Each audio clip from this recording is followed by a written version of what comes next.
बहुत सारे नंबर्स अपन ने निफ्टी के नंबर्स आने वाले और आ चुके सब चर्चा कर डाली। आज जो वायदा बाजार के रिजल्ट्स पे रिएक्शंस हैं उनकी अब चर्चा कर लीजिए। हजदा, कौन कौन से और कैसे? आशीष, अब यहाँ पर पहले मैं हिंडाल्को मेंशन करना चाहूंगी। वो ऑफ कोर्स वायदा बाजार में भी है और साथ ही इंडेक्स हैवीवेट भी है। नोवेलिस इनकी सब्सिडरी के नंबर्स आए हैं, उसको लेकर स्टॉक रिएक्ट करता हुआ दिखाई देगा। नोवेलिस की नेट इनकम में करीब करीब 18% तक की गिरावट देखने को मिली है। यहाँ पर स्पेशल आइटम्स हटाकर भी देखें तो वहाँ पर ईयर ऑन ईयर 1% की गिरावट है। एडजस्टेड इबिटा में 5% की गिरावट देखने को मिली है। रोल्ड प्रोडक्ट शिपमेंट्स में भी 1% का ही इजाफा देखने को मिला है। लेकिन एडजस्टेड इबिटा पर टन जो है वो कॉन्ट्रैक्ट हुआ है। पिछले क्वार्टर $525 का था, इस क्वार्टर $489 पर आया है। इनफैक्ट $500 मेंटेन कर रही थी कंपनी, उसके नीचे स्लिप होता हुआ दिखाई दे रहा है। उसको लेकर थोड़ी सी चिंता जरूर है। मैनेजमेंट ने इनफैक्ट अपना शॉर्ट टर्म इबिटा पर टन का गाइडेंस भी विड्रॉ कर दिया है क्योंकि ये $500 के नीचे अब स्लिप होता हुआ दिखाई दिया है। तो उसको लेकर थोड़ी सी चिंता जरूर है। एक और मेटल कंपनी जो इंपॉर्टेंट है वॉच करने के लिए वो है जिंदल स्टील एंड पावर। यहाँ पर नंबर्स अच्छे हैं। टाटा स्टील ने जैसा अच्छा प्रदर्शन दिखाया है इंडिया बिजनेस में वैसा ही हुआ है जेएसपीएल के साथ। आपको ये मुनाफा भले ही घटता हुआ दिखाई दिया हो, लेकिन एक्सपेक्टेशन जो थी वो 799 करोड़ के मुनाफे की थी, 861 करोड़ पर आया है। रेवेन्यू 11679 करोड़ का अनुमान था, वो इनफैक्ट आया 11213 करोड़ पर। 2200 करोड़ का एबिटा है, 2100 करोड़ के आसपास का अनुमान था और मार्जिन्स अनुमानित थे कि ये कॉन्ट्रैक्ट होकर आएंगे लगभग 18% पर। 19% पर कंपनी मार्जिन्स अपने स्टेडी रख पाई है, वो एक पॉजिटिव है। एबिटा पर टन यहाँ पर 10,357 रुपए का एबिटा पर टन आया है, जो उम्मीद से काफ़ी बेहतर है। और साथ ही साथ डोमेस्टिक सेल्स वॉल्यूम भले ही घटे हों, लेकिन ओवरऑल कंपनी ने अपनी कॉल में कहा है कि देखिए डिमांड अच्छी खासी है और जैसे जैसे इंफ्रास्ट्रक्चर स्पेंड बढ़ेगा वो इस कंपनी के फेवर में जाता हुआ दिखाई देगा। तो नंबर्स आपको वैसे देखने में थोड़े से सॉफ्ट लगे हों, लेकिन कॉमेंट्री पॉजिटिव है और इंटरनल्स अच्छे हैं।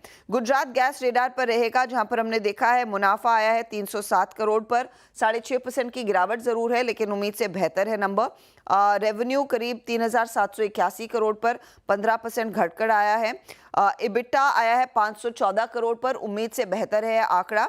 और मार्जिन्स 13.6% पर, जहां पर इस बारी 11.5% के मार्जिन्स अनुमानित थे, उस लिहाज से परफॉर्मेंस थोड़ा सा बेहतर है। चंबल फर्टिलाइजर के केस में प्रॉफिटेबिलिटी 41% बढ़कर आई है, 536 करोड़ के आसपास का वो फिगर। इबिटा में 28% की ग्रोथ है। रेवेन्यू थोड़ा सा सॉफ्ट जरूर रहा, लेकिन मार्जिन्स अच्छे खासे स्केल होते हुए दिखाई दिए हैं और ये परफॉर्मेंस भी कंपनी के लिए इनफैक्ट काफी अच्छा है। सेठ साहब, Jindal steel and power limited JSPL खोलिए। कल बाजार बंद होते ही इसके नंबर्स आए थे। मॉर्गन स्टैनली की रिपोर्ट, ओवरवेट का कॉल, 1200 के लक्ष्य, 950 पे खड़ा है। 250 रुपए का अपसाइड मॉर्गन स्टैनली को नजर आता है। वो कह रहे हैं कंसोलिडेटेड इबिटा सारे एस्टिमेट से बेहतर है।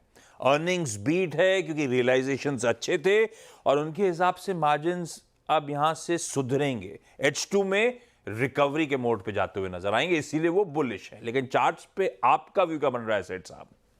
जी आशीष जी, फिलहाल स्ट्रक्चर इसका पॉजिटिव है। रिसेंटली अगर हम देखें तो स्टॉक ने अपने 200 एम और एक सपोर्ट वीकली सपोर्ट जोन पे 10 से 15 दिनों का कंसोलिडेशन देखा। कल के 17 में हमने देखा कि कंसोलिडेशन का एक ब्रेकआउट आया with a strong bullish candle, जिसने प्रीवियस 15 दिनों के जो रेंज है उसको क्रॉस किया। स्टॉक अपने की मूविंग एवरेजेस के ऊपर ट्रेड कर रहा है। 960-61 के आसपास सिर्फ एक 50 डे मूविंग एवरेज है, बट जिस हिसाब से मोमेंटम है मुझे लगता है वो भी क्रॉस हो जाएगा। तो ओवरऑल स्ट्रक्चर पॉजिटिव है। यहाँ पे बाई की सलाह है। स्टॉप लॉस रहेगा 935 का और टारगेट्स हमारे रहेंगे 980 टू 1000 के जिंदल स्टील एंड पावर पे। तो गलती हो गई मुझसे, ये तो गाबा सर का टॉप कॉल था। अच्छा हुआ सेठ साहब ने सिमिलर व्यू दे दिया है, तो बाई है, नहीं तो कंफ्यूजन हो जाता बिना बात के। गाबा सर का आज का वैसे प्रेफर्ड पिक जेएसपीएल ही है। ये गाबा सर का भी लेवल स्क्रीन पे आ गया। मानस गुजरात गैस, और गुजरात गैस की एक ही हाईलाइट है, अगर आपने बहुत निगेटिव फैक्टर इन कर रखे थे तो उससे कहीं बेहतर परफॉर्मेंस आ गया। मतलब 12% वाले मार्जिन एक्सपेक्टेड था, 11.5% पे आएंगे, 50 बेसिस पॉइंट्स गिरेंगे, उल्टा बढ़ गए 160 बेसिस पॉइंट। तो बाजार एस्टिमेट से तो 200 बेसिस पॉइंट्स बेहतर मार्जिन आ गए। और ये स्टॉक लंबा स्क्रीन पर रख दीजिएगा, 3 महीने टाइप्स, सारे स्टॉक्स पिटे थे। मानस कुछ कवरिंग का मूव एक्सपेक्ट करूं क्या? ट्रिगर बनेगा क्या? चार्ट्स पे प्लेसमेंट गुजरात गैस का कैसा? तो देखिए, पिछले 2 दिनों से हम लोअर लेवल पे बाइंग इंटरेस्ट देख रहे हैं। आज अगर ये 530 के आसपास आपको मिले अगर उसी रेंज में मिले 530 532 की रेंज में तभी यहाँ पर खरीदारी करें। उस केस में 525 रुपए का स्टॉप लॉस लगाएं और 20 डे मूविंग एवरेज पर अपना प्रॉफिट बुक करें जो कि 545 के आसपास है। तो केवल एक बाउंस बैक के लिए प्ले किया जा सकता है, लेकिन ध्यान रखिए हाई लेवल पे सेलिंग प्रेशर वापस देखने को मिल सकता है। इसलिए अगर 530-32 के आसपास मिले तभी खरीदारी करें और 545 पे प्रॉफिट जरूर बुक करें।